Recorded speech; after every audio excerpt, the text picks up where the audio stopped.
Today, I'm going to walk you through a grade 8 science third quarter test that I carefully designed to align with the DepEd Matatag curriculum.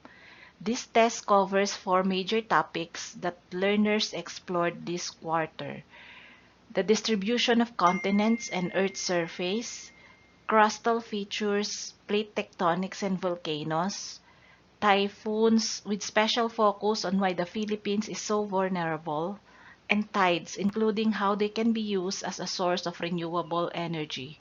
Explanations of the answers are also included. What makes this assessment special is that it doesn't just test memorization. The questions are designed using all levels of Bloom's taxonomy, from remembering and understanding all the way to applying and analyzing, evaluating, and even creating. That means our learners are challenged not only to recall facts, but also to think critically and connect science concepts to real-life situations.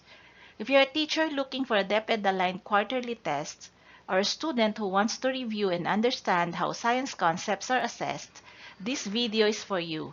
Stay with me and let's take a closer look at how this test was structured and how it supports meaningful learning. The links for the files in PowerPoint, MS Word, and PDF formats are in the description below. Let's get started.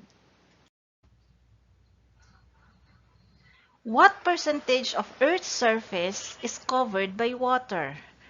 A. 29%, B. 50%, C. 90%, D. 71%. The answer is letter D, 71%. About 71% of the Earth's surface is covered by water, making it the blue planet, with the vast majority, around 97%, being salt water in oceans, while the remaining 29% is inland. This immense water coverage is crucial for regulating climate, generating oxygen, and supporting life, though most of the fresh water is locked in ice or underground, with only a tiny fraction readily available for human use. Which layer of the Earth includes the crust and upper mantle? A. Asthenosphere, B. Core, C. Lithosphere, D. Mesosphere. The answer is letter C. Lithosphere. The layer of the Earth that includes the crust and the uppermost rigid part of the mantle is called lithosphere, which is Earth's hard outer mechanical layer broken into tectonic plates that move over the softer asthenosphere below. What type of crust makes up the ocean floor? A.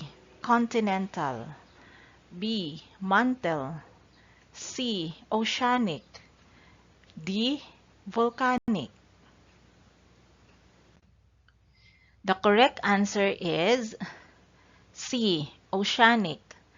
The crust under the oceans is called oceanic crust, which is thinner, denser, and younger than continental crust, primarily made of dark, mafic rocks like basalt and gabbro, formed at mid-ocean ridges and constantly recycled back into the mantle at subduction zones. Which volcano type is broad and gently sloping? A. Composite, B. Shield, C. Cinder cone, D. Lava dome. The answer is B. Shield. The volcano type that is broad and gently sloping is the shield volcano, characterized by its wide base and low profile, resembling a warrior's shield on the ground, formed from runny, basaltic lava flows that spread out easily. Famous examples include Mauna Loa and Kilauea in Hawaii. What is the official weather monitoring agency of the Philippines? A. DNR, B. DOH. C. DOST Pag-asa. D. PHIVOLCS. The correct answer is C. DOST Pag-asa. The official weather monitoring agency of the Philippines is the Philippine Atmospheric, Geophysical, and Astronomical Services Administration, widely known by its acronym Pag-asa. Pag-asa is an attached agency of the Department of Science and Technology, DOST, and is mandated to provide a range of services. A typhoon belongs to which group of storms? A. Tropical cyclone. B. Monsoon. C. Tornado. D. Thunderstorm. The correct answer is A. Tropical cyclone. A typhoon belongs to the group of storms called tropical cyclones, which are large, rotating storm systems that form over warm ocean waters. Typhoon is the original name for these storms when they occur in the northwestern Pacific Ocean, while they're called hurricanes in the Atlantic Northeast Pacific and cyclones in the Indian Ocean or South Pacific. Which celestial body has the strongest effect on tides? A. Sun. B. Earth. C. Moon. D. Stars. The correct answer is C. Moon. The moon has the strongest effect on Earth's tides because, despite being much smaller than the sun, it's significantly closer, and gravitational force decreases rapidly with distance, making the moon's gravitational difference across Earth much greater, causing the ocean bulges we call tides. The sun also contributes, creating extra strong spring tides when aligned with the moon during new and full moons, but the moon remains the dominant driver. What is the highest point of a volcano called? A. Vent. B. Base. C. Crater. D. Cone. The correct answer is C. Crater. The top of a volcano is usually a bowl-shaped depression called a crater, which forms around the main vent where lava, ash, and gas erupt. Larger collapses can create even bigger depressions called calderas, while the opening itself is the vent.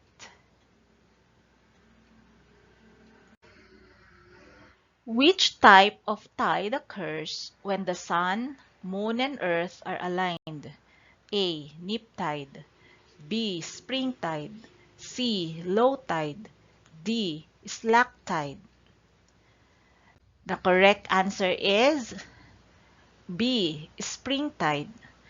When the sun, moon, and earth align during new and full moons, they create spring tides which have the highest high tides and lowest low tides or greatest tidal range because their gravitational pulls combine, causing water to spring up more dramatically. What does PAR or PAR stand for? A. Pacific Atmospheric Region. B. Philippine Area of Responsibility. C. Philippine Atmospheric Radar. D. Public Area Report. The correct answer is B. Philippine Area of Responsibility. In the Philippines, PAR almost always means Philippine Area of Responsibility, the designated region in the northwestern Pacific where the National Weather Agency, Pag-asa, monitors tropical cyclones, typhoons, tropical depressions, and issues local warnings and names encompassing the archipelago and surrounding waters for effective preparedness. Why does Earth appear blue when seen from space? A. Presence of clouds. B. Reflection from ice caps. C. Large coverage of oceans. D. Thickness of the atmosphere. The correct answer is C. Large coverage of oceans. Earth appears blue from space primarily because water covers about 71% of its surface, and water absorbs longer wavelengths, reds and yellows, of sunlight while reflecting shorter blue wavelengths, making oceans look blue. Combined with the atmosphere scattering blue light, or the Rayleigh scattering, and clouds, this gives Earth its dominant blue hue, earning it the blue planet nickname. Why is continental crust generally higher than oceanic crust? A. It is thinner. B. It is denser. C. It is thicker and less dense. D. It is younger. The correct answer is C. It is thicker and less dense. Continental crust sits higher than oceanic crust primarily because it's less dense, made of lighter rocks like granite, and generally thicker, causing it to float higher on the denser mantle or asthenosphere in a process called isostasy, much like an iceberg with more mass sits higher out of water. Oceanic crust, made of denser basalt, sinks lower, forming the ocean basins. Why are volcanoes often found near plate boundaries? A. Plates block magma. B. Plate movement allows magma to rise. C. Plates prevent earthquakes. D. Plates absorb heat. The correct answer is B. Plate movement allows magma to rise. Volcanoes form at plate boundaries because the movement of tectonic plates creates pathways for magma to rise from the Earth's mantle, primarily at divergent or pulling apart and convergent or colliding boundaries, and sometimes at hot spots within plates, allowing molten rock to erupt as lava, creating new crust or volcanic arcs like the Ring of Fire. How does magma composition affect volcanic eruptions? A. It changes wind direction. B. It controls lava flow and explosiveness. C. It determines plate speed. D. It affects Earth's rotation. The correct answer is B. It controls lava flow and explosiveness. Magma composition dictates eruption style, primarily through its silica content, which controls viscosity or thickness, and gas trapping ability. High silica or felsic, magma is thick, trapping gas for violent explosive eruptions like Mount Helens, while low silica or mafic magma is runny, allowing gas to escape for gentle effusive lava flows like Hawaii.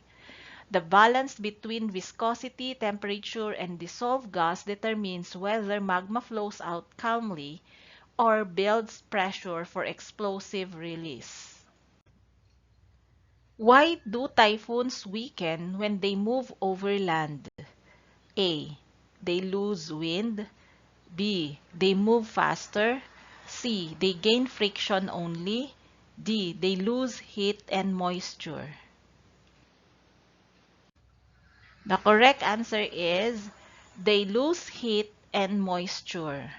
Typhoons weaken over land primarily because they are cut off from their main energy source, the warm, moist ocean air, and are instead forced to draw in drier, cooler air, while increased friction from the rougher terrain disrupts their organized structure and airflow, causing the storm to lose heat and moisture and eventually dissipate. Why is the Philippines frequently hit by typhoons? A. It is near deserts. B. It lies along the typhoon belt. C. It has many mountains. D. It is near fault lines. The correct answer is B. It lies along the typhoon belt. The Philippines is frequently hit by typhoons because it sits in the active Western Pacific typhoon belt, where warm ocean waters, which fuel storms, proximity to the equator, providing heat and moisture, and steering wind patterns or trade winds combine to create ideal conditions for tropical cyclone formation and direct them westward towards the archipelago. Its vast island geographically means storms often make landfall multiple times as they cross the country. How do mountains affect typhoons? A. Strengthen winds. B. Stop cloud formation. C. Cause heavy rainfall and weakening. D. Speed up movement. The correct answer is C. Cause heavy rainfall and weakening. Mountains significantly affect typhoons by acting as physical barriers that weaken storms, altering wind patterns, intensifying rainfall, and influencing the storm's track and speed, often reducing wind intensity but increasing flood risk as moisture is forced upward and dumps rain on the windward slopes before the storm moves inland. Why do spring tides have the highest tidal range? A. Moon is farthest. B. Sun and moon pull in the same direction. C. Earth spins faster. D. Wind is stronger. The answer is B. Sun and moon pull in the same direction. Spring tides have the highest tidal range because the sun, moon, and earth align, which happens during new and full moons, causing their gravitational pulls to combine and reinforce each other, creating extra high tides and extra low tides. This additive effect, known as CCG, results in the greatest difference between high and low water levels, a phenomenon that happens twice a month, not just in the spring season. Why are tides predictable? A. Weather patterns repeat. B. Earth's rotation stops. C. Movements of Earth, Moon, and Sun are regular. D. Ocean currents control them. The answer is C. Movement of Earth, Moon, and Sun are regular. Tides are predictable because they are caused by the consistent gravitational pull of the Moon and Sun combined with Earth's predictable rotation, creating regular bulges of water that rise and fall at specific times. Since the movement of these celestial bodies follow precise astronomical cycles, scientists can calculate their gravitational effects to forecast tide times and heights years in advance, even accounting for variations like spring or neap tides and local geography. Why is tidal energy considered renewable? A. Tides continuously occur. B. It does not require machines. C. It is inexpensive. D. It produces no sound. The answer is letter A. Tides continuously occur. Tidal energy is considered renewable because it harnesses the predictable cyclical rise and fall of ocean tides, driven by the gravitational pull of the sun and moon, which are constant natural forces. This process uses the kinetic energy of moving water, a resource that is replenished naturally and continuously, offering a suitable low-emission alternative to fossil fuels, unlike finite energy sources. A region with frequent earthquakes and volcanoes is most likely located near A. A river system. B. Mountain range. C. Plate boundary. D. Desert. The answer is C. Plate boundary. A region with frequent earthquakes and volcanoes is most likely located near a plate boundary, specifically where tectonic plates interact with each other. The Earth's lithosphere is made up of large sections called tectonic plates that constantly move. The majority of seismic and volcanic activity occurs along the edges or boundaries of these plates. If magma is thick and sticky, the volcano formed will most likely be A. Shelled, B. Composite, C. Flat, D. Underwater. The correct answer is B. Composite. A volcano formed by thick, sticky magma will most likely be a steep-sided stratovolcano, also known as composite volcano. Thick, viscous magma, typically high in silica, traps gases, leading to explosive eruptions. Over time, the alternating layers of ash and lava flows build up the cone's characteristic steep, conical shape. Examples include Mount Fuji in Japan and Mount Rainier in the United States. Which location is safest during a typhoon? A. Coastal area. B. Riverbanks. C. Evacuation center inland. D. Open fields. The answer is C. Evacuation center inland. During a typhoon, the safest place to be is in a sturdy building, ideally an official evacuation center located on higher inland ground, away from major water bodies. These centers are chosen specifically to provide individuals from the primary danger associated with typhoons, such as strong winds, storm surges, and extensive flooding. A fisherman checks tide tables before sailing. Which science concept is he applying? A. Plate tectonics. B. Weather forecasting. C. Tidal movement. D. Ocean currents. The answer is C. Tidal movement. A fisherman checks tide tables to find the predicted times and heights of high and low tides. Tides are the regular rise and fall of sea levels caused by the gravitational forces exerted primarily by the moon, to a lesser extent, the sun.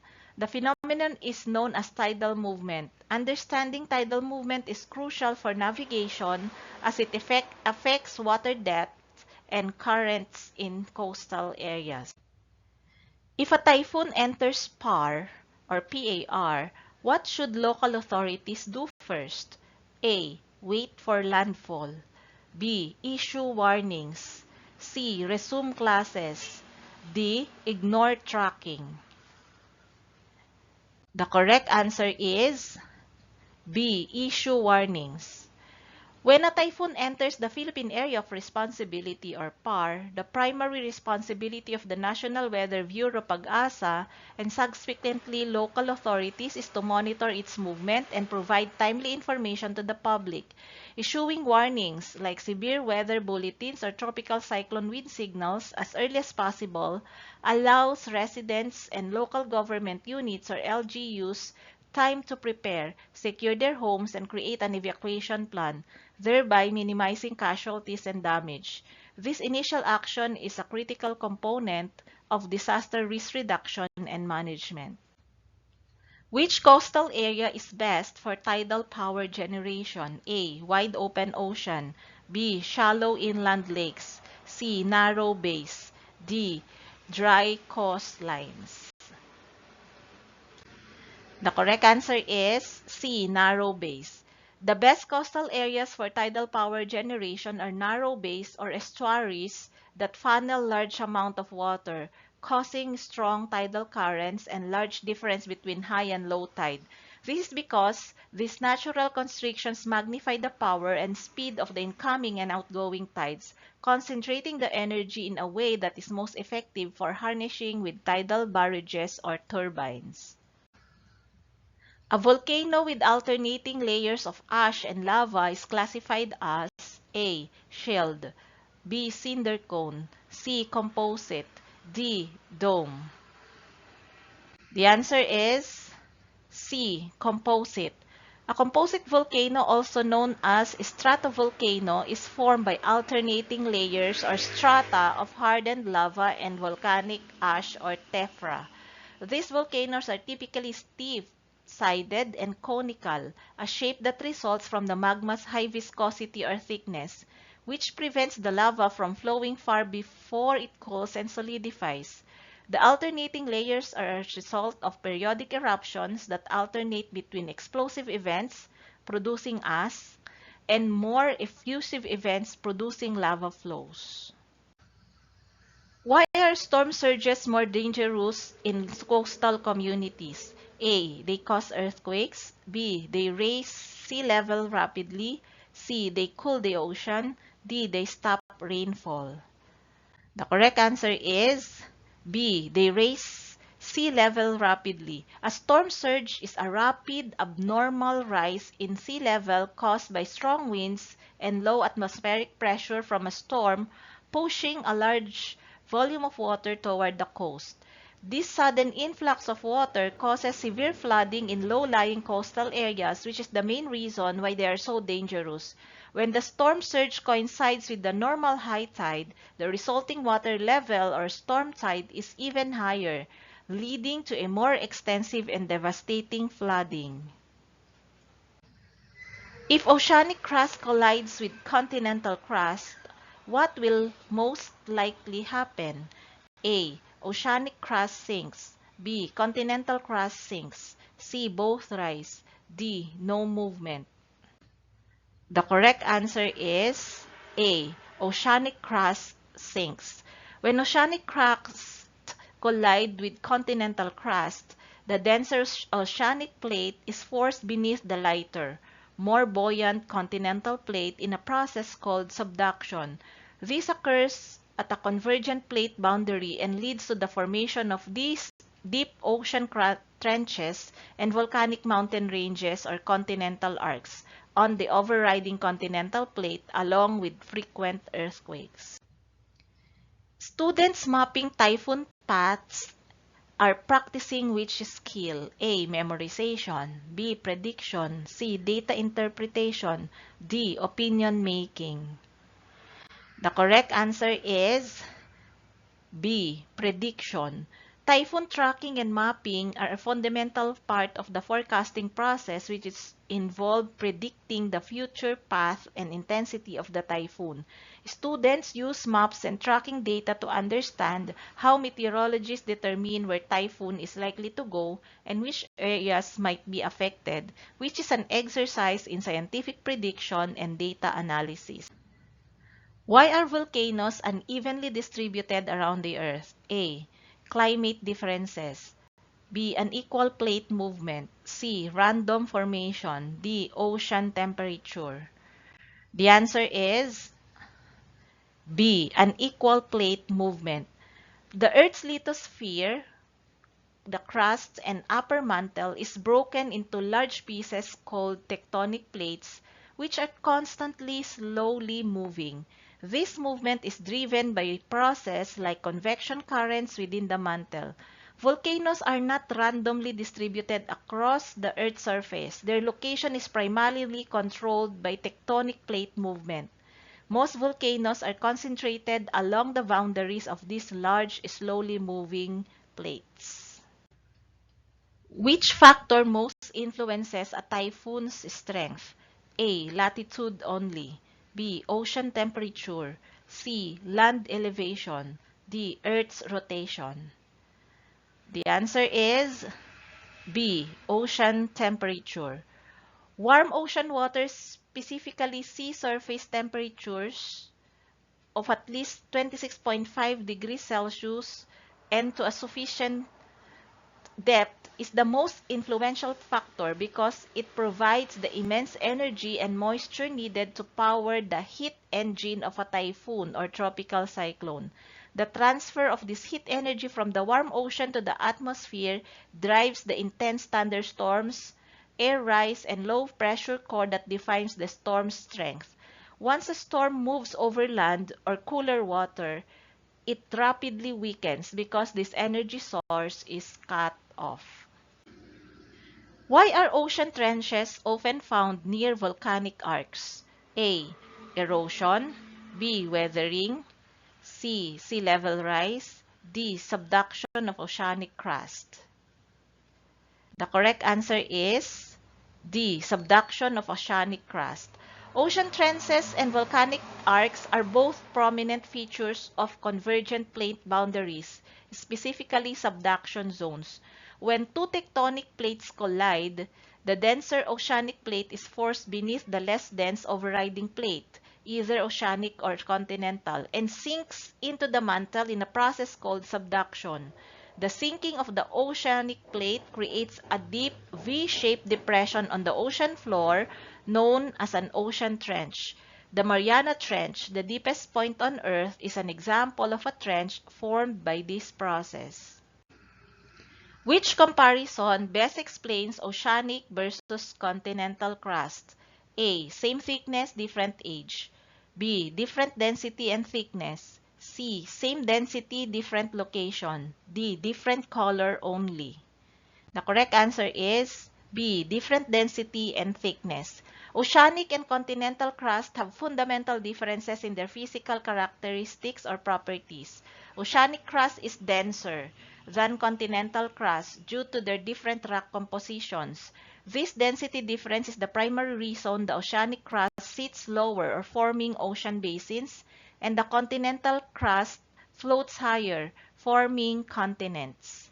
Continental crust is significantly thicker than oceanic crust. Why do neap tides have smaller tidal ranges? A. Weak winds. B. Moon and sun pull at right angles. C. Earth rotates slower. D. Water evaporates. The answer is B. Moon and sun pull at right angles. Neap tides have smaller tidal ranges because the gravitational forces of the sun and moon partially cancel each other out. This happens when the Earth, Moon, and Sun form a right angle or 90 degrees during the Moon's first and third quarter phases. Which condition would most likely weaken a typhoon rapidly? A. Warm ocean. B. Open sea. C. Mountain terrain. D. Low air pressure. The correct answer is C. Mountainous terrain. A typhoon is powered by the heat and moisture it extracts from warm ocean waters. When a typhoon makes landfall, especially over mountainous terrain, it is cut off from its primary energy source and encounters increased friction with the land surface. The mountains also disrupt the storm circulation, causing it to weaken rapidly. How does plate movement explain mountain formation? A. Plates separate. B. Plates collide and uplift land. C. Plates melt. D. Plates evaporate.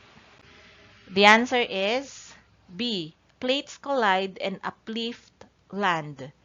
Mountain formation, particularly for large continental ranges like the Himalayas and the Alps, primarily occurs where two continental plates converge or collide. Since both plates are relatively light and buoyant compared to the oceanic plates, neither is easily subducted into the mantle. Instead, the intense pressure forces the continental crust to crumple, fold, and be pushed upward or uplifted over millions of years, creating extensive mountain ranges.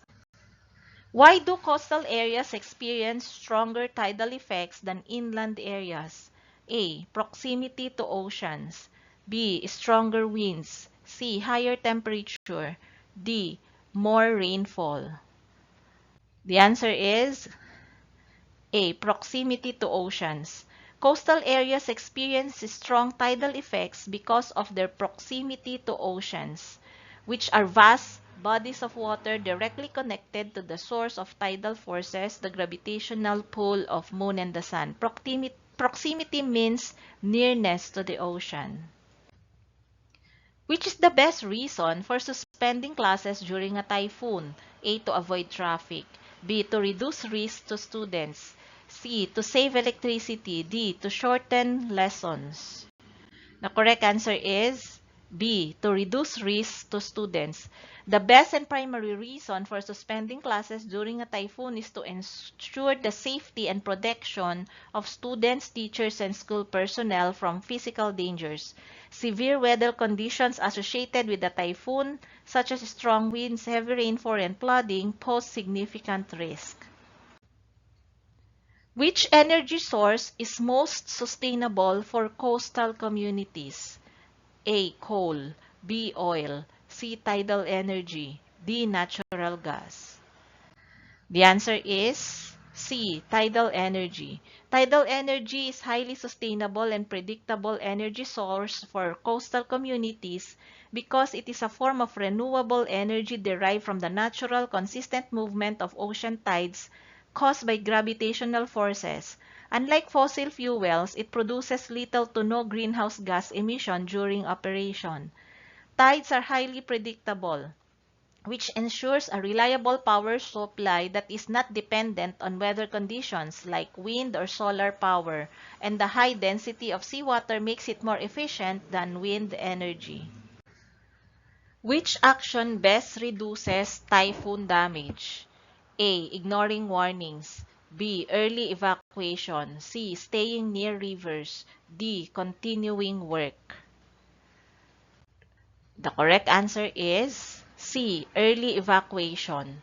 Early evacuation to a safe designated shelter, especially for those in flood-prone and landslide-prone areas, is a critical and effective action to protect lives and significantly reduce typhoon damage. Following official evacuation orders and advisories is essential for safety. Which evidence best supports plate tectonics theory? A. Distribution of fossils and volcanoes. B. Similar climate zones. C. Ocean currents. D. Weather patterns. The correct answer is A. Distribution of fossils and volcanoes. The discovery of identical plant and animal fossils on continents now separated by vast oceans strongly indicates that these landmasses were once joined together. This historical connection supports the large-scale movement of continents central to plate tectonic theories. And most volcanoes and earthquakes occur along specific lines or belts such as the Ring of Fire that correspond directly to tectonic plate boundaries. This pattern is evidence that geological activity is concentrated where plates interact, where they diverge, converge, or slide past each other. Why is Pag-asa data reliable for typhoon monitoring? A. It predicts earthquakes. B. It uses scientific instruments. C. It controls storms. D. It changes weather. The correct answer is B. It uses a scientific instruments. Pag-asa data is reliable for typhoon monitoring because it employs scientific instruments and technology to gather accurate and timely meteorological data. They use different tools such as Doppler radars, satellites, and supercomputers.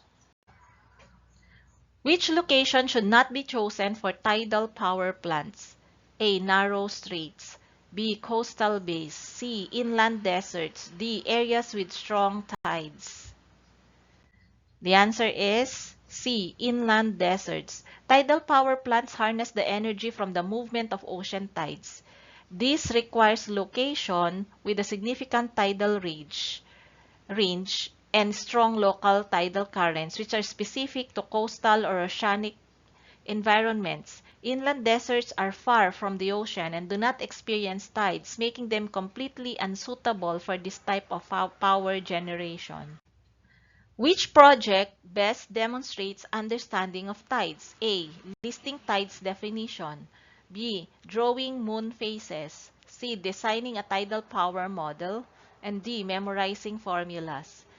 The correct answer is C. Designing a tidal power model. Designing a tidal power model requires applying knowledge of how tides work, like gravitational forces, water movement, tidal range, to a practical, real-world application of generating energy. This demonstrates a deep functional understanding of the underlying principles about tides. Which activity best shows preparedness for typhoons? A. Watching movies. B. Creating an evacuation plan. C. Ignoring weather updates. D. Traveling to coastal areas. The correct answer is creating an evacuation plan. The activity that best shows preparedness for typhoons is a combination of creating an evacuation plan, a family disaster plan, and assembling an emergency supply kit or go-back well in advance of a typhoon or storm. These actions form the foundation of a proactive approach to safety. A student wants to explain volcano shapes creatively. What is the best output? A. Copying notes. B. Labeling a diagram. C. Building a volcano model. D. Answering quizzes. The correct answer is C. Building a volcano model. The best creative output would be building a volcano model which uses different items to represent the unique shapes and formations of the main volcano types. Which task best integrates science and community safety? A. Writing a typhoon awareness brochure. B. Memorizing storm names. C. Listing volcanoes. D. Copying maps. The correct answer is writing a typhoon awareness brochure. Writing a typhoon awareness brochure uses scientific knowledge about weather systems and safety measures, while also directly helping the community prepare and stay safe during typhoons. To promote renewable energy, which plan is most effective? A. Using coal plants. C. Building tidal turbines. C. Cutting trees. D. Increasing fuel use. The, the correct answer is building tidal turbines. Tidal energy harnesses the natural movement of ocean tides and a clean, renewable source of power. This directly supports renewable energy promotion.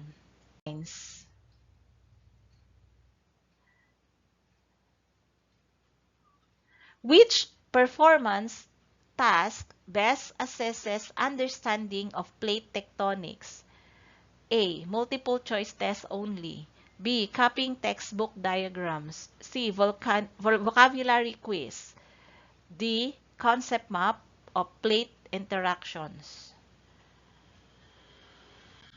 The correct answer is D. Concept map of plate interactions. Concept map of plate interaction requires students to actively organize ideas, show relationships, and demonstrate how different processes connect. This reveals true understanding of the science behind plate tectonics. And that brings us to the end of this walkthrough. I hope this test design showed how assessments can go beyond memorization and truly reflect what our learners understand, apply, and value in science. Thank you.